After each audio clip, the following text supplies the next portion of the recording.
Hello guys, welcome back to the video. Today we have a new engine block.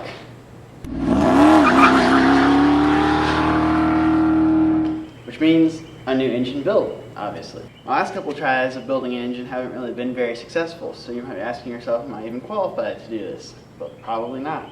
But I've learned a lot doing what I've done in the past, so therefore I think I can actually do it this time, you know? So, am I qualified to do this? Probably not. But I'm going to give it my darndest try. So, anyway, here's the block. This block was cast in 1974. You can see it has 2 dots under the 4, which I believe means it's a service block. It has the extra ribbing on the outside skirts of the block as well.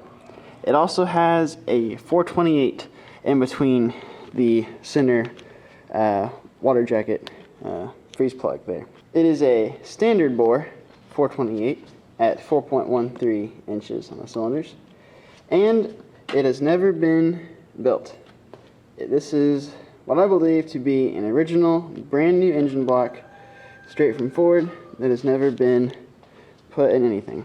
So it's pretty awesome. A standard bore, original 428 block with all the extra ribbing.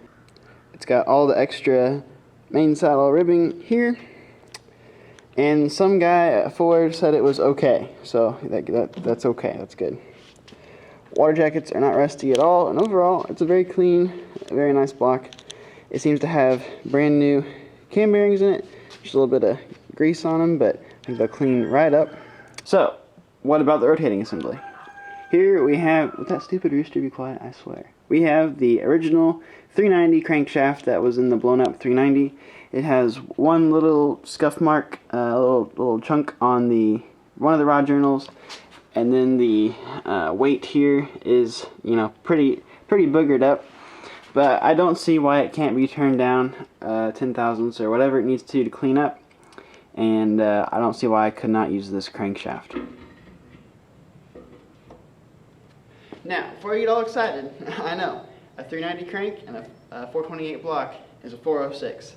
It's not a 390, it's not a 428, it'll be a 406. I know the wrist pin height is different, so let's talk about wrist pin height. So for this exercise, we're going to be going to the board to write some stuff down, show you guys what we're looking at. Okay, so we have a 428 block and a 390 crank. The compression height, or the wrist pin height, on a 390 4-barrel car piston, from the research that I did and the numbers found on the internet, stupid rooster, 390 4-barrel, we get a wrist pin height or a compression height of 1.772.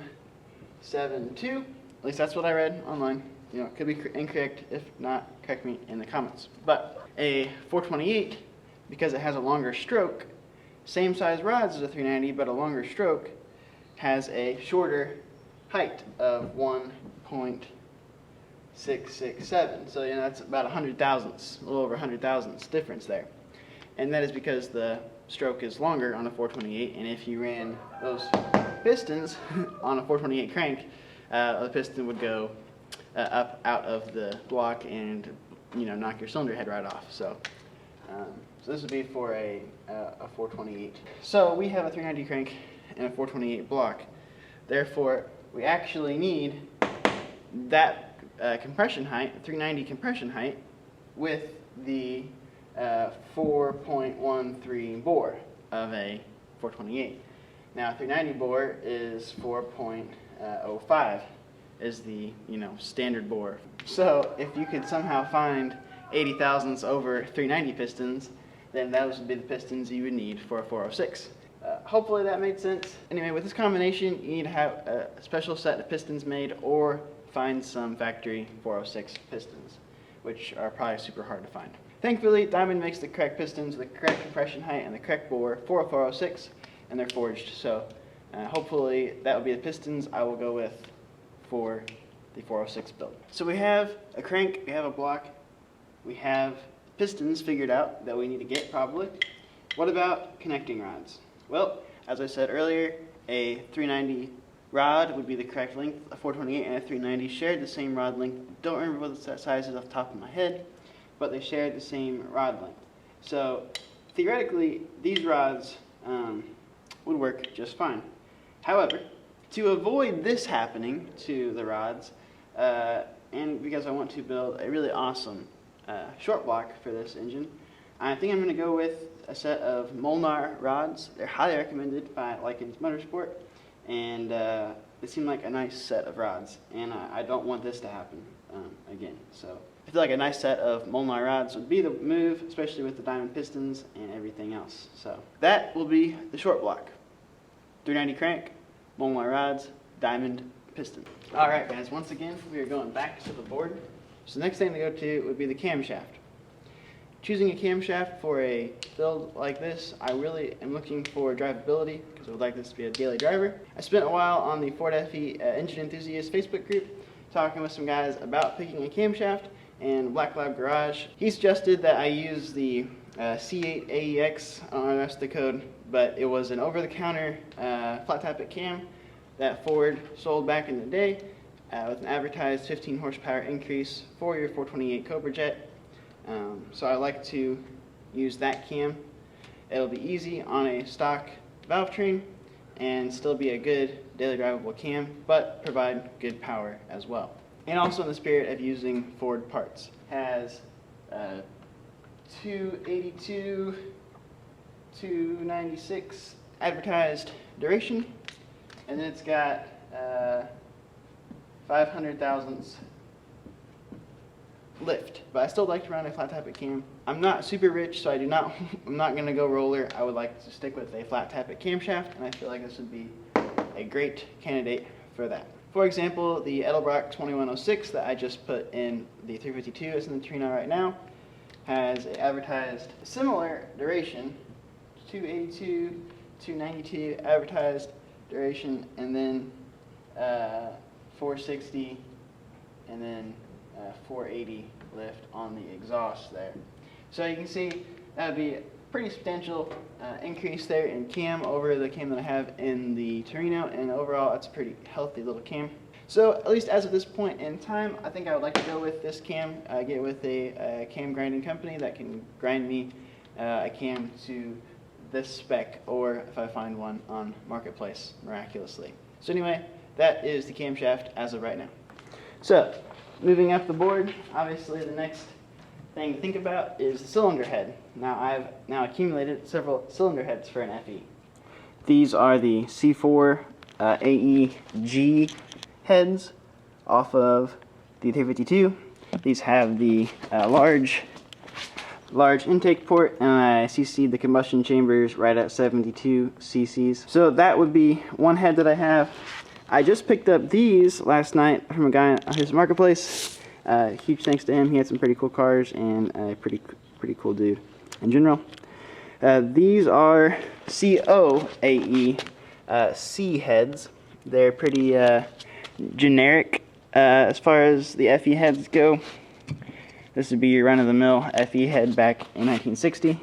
But again, it has the large intake ports. I CC the combustion chamber at 72 cc's as well. It also has whatever these things are. They kind of look like some very fancy retainers, and they also look like some pretty beefy valve springs, at least compared to, you know, a stock valve spring. So now it does have these kind of funky exhaust exits here. I don't know if it's kind of ribbed in there. It's kind of funky looking. I don't particularly know why that is. I don't know if that hurts flow or not at all, but just picked up those last night off Marketplace. The obvious solution to my picking a head would be to use my one Cobra Jet head that I have. This is a true Cobra Jet head, 4-bolt exhaust. It's got all the correct codes to be a Cobra Jet head, as well as the bigger valves and larger combustion chambers that Cobra Jet heads have, as well as the, obviously larger intake ports. So if I can find one more Cobra Jet head in some sort of period of time, that would be the head I would go with. The main reason I bought these heads is for the valve train, which I'll show you right now. So in an ideal world, I would love to run a set of 428 Cobra Jet heads, but the odds of me finding one more are probably pretty slim. So unless I happen to find one of those, I will probably be running the COA heads that I picked up last night. unless I happen to find another set on Marketplace or somewhere else that seemed to be pretty good as well. The main reason I picked up those heads last night are for the Isky adjustable rockers. So these were on those heads. I don't know about the rocker shaft, the stands yet. These are B9 AE stands, so that means they were at least designed in 59, which is pretty cool. But these Isky rockers seem pretty cool. They weigh 17 grams more than a factory rocker, and you get the added benefit of them being adjustable, which is a huge, huge bonus. So these would be the rocker arms that I will use, and probably the rest of the valve train that I will use on the 406 build. And obviously I will be using the Hooker long tube headers that I already have in the Torino, as well as the Sidewinder intake and 800 ZFM belt bumper Holley. Those would be great pieces to top off the 406. Anyway guys, that is pretty much the entirety of the engine build, at least that I've thought through in my head. So if you guys have any thoughts about it, go ahead and put it in the comment section below. I think a 406 and a Torino would be pretty cool. I'm a big fan of weird displacement engines. And you know, with everybody and their brother got a 428 in their Torino, I think a 406 would be pretty darn cool. Plus, less stroke, bigger bore is always a better recipe for a race car. So, I hope you guys enjoyed, and we'll see you next time on It'll Run.